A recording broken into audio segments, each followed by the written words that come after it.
Install Android 10 on Redmi Note 7 Pro via Pixel Experience ROM.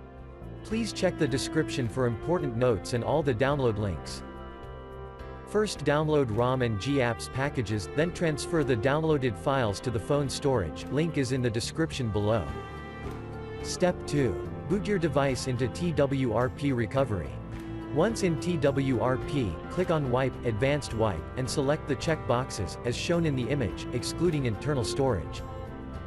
Step 4. Swipe the button to wipe the device. Step 5. Go back to the recovery main screen, and tap on the Install button. Step 6. Navigate to the storage, and select the ROM zip file. Step 7. Finally, swipe the button on the screen, to install ROM file. Step 8. Flash the GApps zip package, in the same manner. Step 9. After GApps flashing completes, select Wipe Cache and Dalvik from bottom left side of screen, and swipe to wipe. Step 10. When the flashing process is complete, hit Reboot System. That's it, you have successfully installed the ROM on your device.